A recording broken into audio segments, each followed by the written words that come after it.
तो यार देखो, मेरे हाथ में अभी नीट 2025 का पेपर और हर तरफ सिर्फ इसी की बात हो रही है और बच्चे इस तरीके से सेंटर से जब बाहर आ रहे हैं, रो रहे हैं, तो देखकर मतलब इतना ज्यादा दुख हो रहा है, कुछ कहने का नहीं।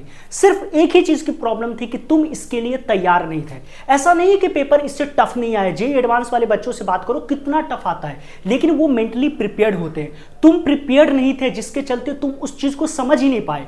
तुम्हें ऐसा लगा यार ये 45 क्वेश्चन है यहीं से आ जाएगा, ये पीवाईक्यू है यहीं से आ जाएगा। और जब तुम प्रिपेयर्ड नहीं होते हो, तुम पैनिक करते हो, उसके बाद तुम्हें ना एक्चुअली माइंड में ऐसा था कि 720 में 720 ही लाना है, हर किसी को 680 ही लाना है। ऐसा नहीं होता यार। जब तुम्हें समझना पड़ेगा कि सिलेक्शन तुम्हारे रैंक से होता है, तुम्हारे मार्क्स से नहीं आता है। मार्क्स कितना भी आए क्या फर्क पड़ता है यार। जेईई एडवांस के हिस्ट्री में आज तक किसी ने फुल में फुल नहीं लाया।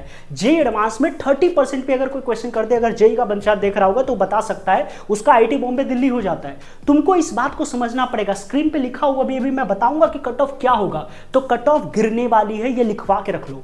और सबसे बड़ी बात यह है कि गलती किसकी है?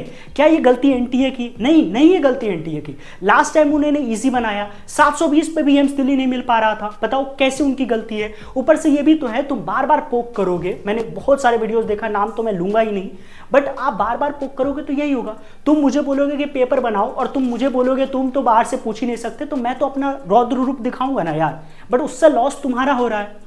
और देखो बहुत सारे बच्चे होंगे टूटे होंगे, वो चाह रहे होंगे कोई कंधा का सहारा मतलब मिल जाए, बट वो नहीं हो पाएगा यार। तुम्हें आगे बढ़ना पड़ेगा।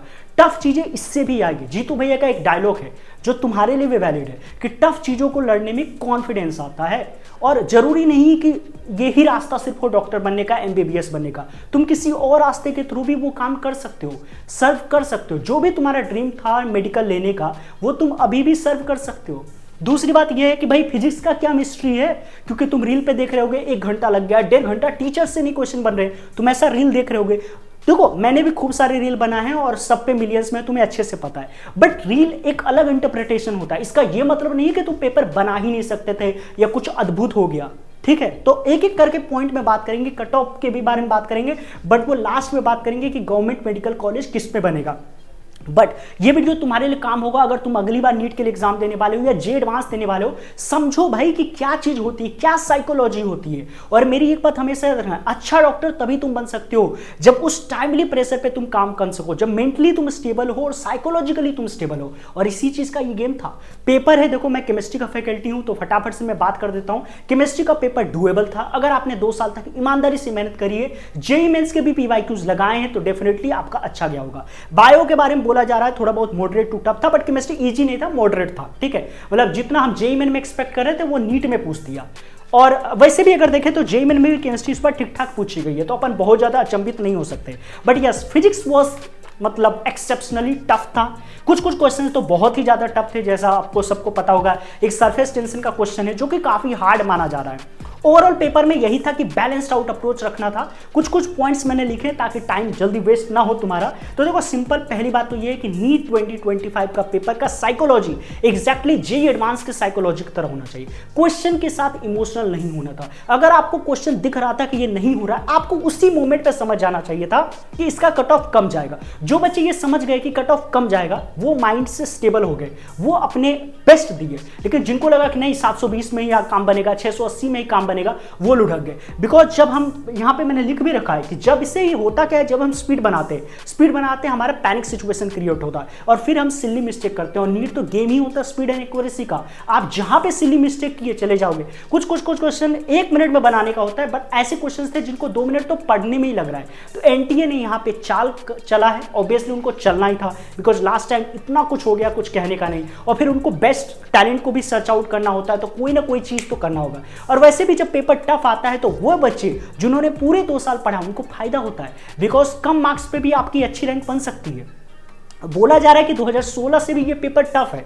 एग्जैक्टली मैं तो मेडिकल फील्ड में हूं नहीं, तो मैं इतना डेराइव करके बता नहीं सकता किस ईयर का क्या था, बट एग्जैक्टली मैं बस यही बोलूंगा कि यार पेपर से सीखो, चीजों से रोना बंद करो। कमजोर रहोगे, और एक चीज हमेशा याद रखना, जब आप कमजोर होते हो, जब आप रो रहे होते हो, जब आप हैप्पी मूड में होते हो, तब कभी भी डिसीजन मत लो। खुद को टाइम दो, सोचो कि क्या रास्ता हो सकता है, अपने आप रास्ता निकल जाएगा। काफी सारे अल्टरनेटिव है, चाहे तुम जेईई में फेल कर जाओ, चाहे तुम नीट में फेल कर जाओ, जिंदगी के हर एक मोड़ पे आपको एक ना एक रास्ता दिखेगा। 10th में जब थे आपको 11th में रास्ता मिला था, 11th के बाद 12th में भी आपको रास्ता मिला था, 12th के बाद कॉलेज में फेल करने पे भी आपको रास्ता मिलेगा। फिर अगर मैं जॉब वाले से बात करूं तो कंपनीज में भी जाने पे हर मोड़ पे आपको एक रास्ता मिल जाता है। बस सक्सेस जब डोर नॉक करती है ना तो हमें उसका वेलकम करना चाहिए, बस यही इंपॉर्टेंट चीज है। दूसरी बात करें, नीट स्पीड एंड एक्यूरेसी का खेल है, बट फिजिक्स में डेफिनेटली इस बार थोड़ा सा पलट गया गेम।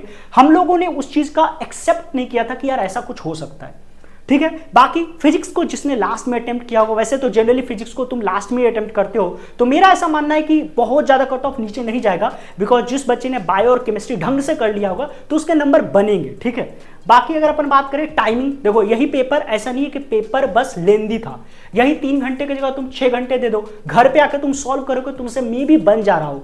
टीचर से भी थोड़ा सा टाइम ज्यादा लगा बिकॉज हमारी प्रैक्टिस नहीं होती उस चीज की, अल्टीमेटली गेम उसी चीज का था। बाकी एक चीज जो सबसे ज्यादा इंपॉर्टेंट है भाई कि अब ये चीज समझ लो कि वन शॉट से सिलेक्शन नहीं होगा। पहले क्या होता था, रिपीटेड पीवाईक्यूज आते थे, हम लोग हमेशा बोलते हैं जेईई मेन में भी, बट अब जेईई एडवांस वाला स्ट्रेटेजी करना पड़ेगा। कम पढ़ो लेकिन जितना पढ़ो सॉलिड पढ़ो, नंबर कम चलेंगे लेकिन जो आ रहा है वो एकदम अच्छे से आना चाहिए, उसकी एप्लीकेशन होनी चाहिए। सिर्फ फॉर्मूला को याद करने से काम नहीं बनेगा, और एनटीए आगे भी यही करेगा, इसको तो कोई प्रेडिक्ट नहीं कर सकता है। बिकॉज जेईई मेन की भी बात करें, बहुत सारे लोग बोल रहे हैं आगे भी ऐसा करेगा, बट मुझे ऐसा नहीं लगता है। नहीं तो हर साल होना चाहिए ना, 2021 के बाद या 18 के बाद 25 में ही क्यों टफ आया, बीच में क्यों नहीं टफ आया। तो हो सकता है ये सोच करके मत डरो कि यार आगे क्या होगा, बट यस आप अपने आप को प्रिपेयर्ड फॉर द बर्स्ट, कि बर्स्ट भी आएगा तो मैं तो सर्वाइव कर लूंगा। वैसे भी सर्वाइवल फॉर द फिटेस्ट का रूल है भाई, इंडिया में तो रहना है, वर्ल्ड में रहना है, तो सर्वाइव वही कर सकता है जो फिट होगा, और फिट वही होगा जो यहां से काम करेगा, क्योंकि तुम्हें एक अच्छा डॉक्टर बनना है, तुम्हें सक्सेसफुल बनना है, और टफ चीजों को लड़ने में कॉन्फिडेंस आता है। मैंने कुछ पॉइंट्स लिख रखे हैं बिकॉज काफी सारी बात करनी। बाकी जो टॉपर होगा मुझे ऐसा लगता है 670 से 690 नंबर के आसपास ही, अगर शायद ही कोई ऐसा बच्चा होगा जो 720 में 720 ले आएगा।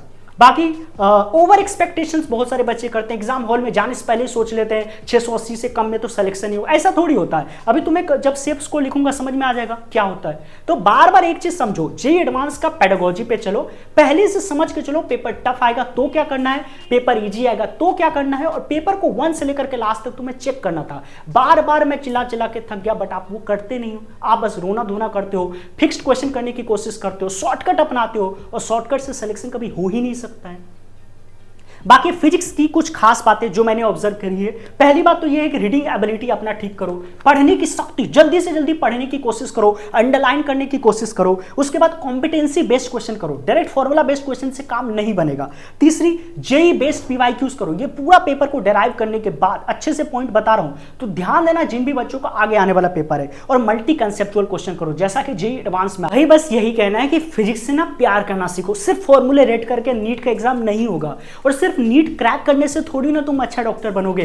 तुम्हें यह समझना पड़ेगा। अभी एक बहुत ही अच्छी वेब सीरीज आई थी, उसमें एक बच्ची पूछती भी है सर ये फिजिक्स का इंपॉर्टेंस क्या है, तो उसको जो टीचर होता है वो समझाता है। तो हर चीज का कहीं ना कहीं कोई एप्लीकेशन होता है। जेईई में भी यही चीज है, आपको समझना पड़ेगा कि पीसीएम जो आप पढ़ रहे हो वो कहीं ना कहीं से तरीके से आपको यूज करना ही पड़ेगा। अगर आपका मैथ्स अच्छा है तो आपका सीएस अच्छा होता है, कंप्यूटर साइंस वाले बच्चे।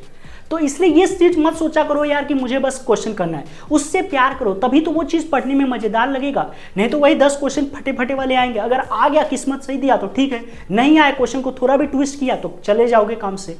बाकी हम कट ऑफ पे बात करते हैं बिकॉज वीडियो को लंबा ज्यादा नहीं करना है। तो देखो कट ऑफ स्क्रीन पे ये रहा, जनरल के लिए 575 टू 585, ईडब्ल्यूएस के लिए 570 टू 580, ओबीसी के लिए 565 टू 570, एससी वालों के लिए 460 टू 480, एसटी वालों के लिए 445 टू 465, और पीडब्ल्यूडी के लिए इतना। मेरे को ऐसा लगता है 560 भी जा सकता है। अब हमें नहीं पता कि वहां पे बच्चे कैसा परफॉर्म किए हैं, बट 575 मुझे इसलिए लग रहा है बिकॉज केमिस्ट्री का पेपर डुएबल है, बायो का पेपर भी डुएबल है, तो हो सकता है कोई बच्चा कर दे। और फिजिक्स भी ऐसा कुछ तूफानी तो नहीं है, मतलब थोड़े बहुत क्वेश्चन मतलब टफ है, लेकिन यस जो टॉपर बच्चा होता है वो तो कुछ भी कर सकता है। मतलब वो तो जेईई एडवांस में भी देखो 5 ही नंबर करते हैं, बाकी सारा करके आ जाता है। तो टॉपर बच्चे का तो अपन बात ही नहीं कर सकते, फिर भी 560 भी तुम मान के चल सकते हो। मैं बार बार रिपीट कर रहा हूं, अल्टीमेटली तुम्हें यह समझना है जो लास्ट टाइम 660 पे हुआ था वही इस बार 560 पे हो रहा है। दोबारा बोलूंगा, सिलेक्शन तुम्हारा रैंक से होने वाला है, ना कि मार्क्स से। तो बार बार चीजों को मत दिमाग में लगाओ, बस एक ही चीज समझो, इस चीज से हम क्या सीख सकते हैं। सीखना बस यही है कि रट्टा मार के काम नहीं चलेगा, वन शॉट से काम नहीं चलेगा, आपको पढ़ना पड़ेगा, आपको लॉजिक डेवलप करना पड़ेगा, चीजों में इंटरेस्ट जनरेट करना पड़ेगा और एनटीए को ब्लेम करना बंद कर दो। बिकॉज ये तुम्हारी गलती है। तुम किसी को पोक करोगे तो वो तुम्हें, अब कुत्ते पे तुम पत्थर फेंकोगे तो कुत्ता थोड़ी ना शांत रहेगा भाई, वो तो तुम पे झपटा मारेगा ही ना। तो वही चीज है यार, सिंपल सी बात है, इसको एनालॉजी की तरह समझो। एक बार आईआईटी का भी मजेदार है, कभी शॉर्ट्स में मैं बताऊंगा, ठीक है। तो वहां पे यही होता है, जब हम ओवर स्मार्ट बनते हैं तो सामने वाला भी रिएक्ट करता है। तो बस ज्यादा टाइम मत लो, आराम से दोस्तों से बात मत करो, नहीं तो वो मजाक उड़ाएंगे। वैसे भी दोस्तों का खुद ही खराब गया है, तो इस टाइम पे सिर्फ आप अपने पेरेंट्स से, अपने टीचर से बात करो और खुद को टाइम दो। सोचो अल्टरनेटिव ऑप्शन क्या है, क्योंकि जिस चीज के लिए तुमने शुरुआत किया था ना, वो चीज तुम ऐसे भी कर लोगे। जरूरी नहीं कि सिर्फ एमबीबीएस करके ही कर सकते। और जो बच्चे 12th में, वो तो ड्रॉप ले ही, डरे नहीं कि अगले साल क्या होगा। भाई अगले साल क्या होगा ये तो किसी को नहीं मालूम, इसके लिए थोड़ी ना हम मैच खेलना बंद कर देते हैं। आरसीबी पिछले 18 साल से नहीं जीत रही, लेकिन क्या वो मतलब मैच थोड़ी ना है कि खेलना बंद कर देगी, हो सकता है इस बार जीत भी जाए। तो बस आपको यही समझ के रखना है कि चीजें जो होनी होती है वो हो जाती है। अब हमारे हाथ में नहीं है पेपर को सुधारना, तो अब हम उस चीज के लिए रोते रहें, इसका तो कोई लॉजिक नहीं बनता है। तो आगे बढ़ो, मूव ऑन करो और कमेंट सेक्शन में बता दो, अगर कोई भी तुम्हारा आपके दोस्त या तुमको सलाह दे सकते हैं कुछ भी, या फिर मैं खुद भी रिप्लाई कर सकता हूं। वीडियो को लंबा नहीं करते हैं, बस एक सीख की तरह इस चीज को लेना है। दूसरों पे ब्लेम करना बहुत आसान होता है, हम हमेशा एक्सक्यूजेस बनाते हैं और तुमने फिर से एक्सक्यूज बना लिया होगा, बट इस बार एक्सक्यूज नहीं होना चाहिए। आपको अपने आप को अपग्रेड करना है ताकि वर्स्ट केस में भी आप अपना बेटर रिफ्लेक्ट कर सको। ठीक है, मैं मिलता हूं नेक्स्ट वीडियो में। चैनल पे नहीं हो तो सब्सक्राइब करो एंड ऑल द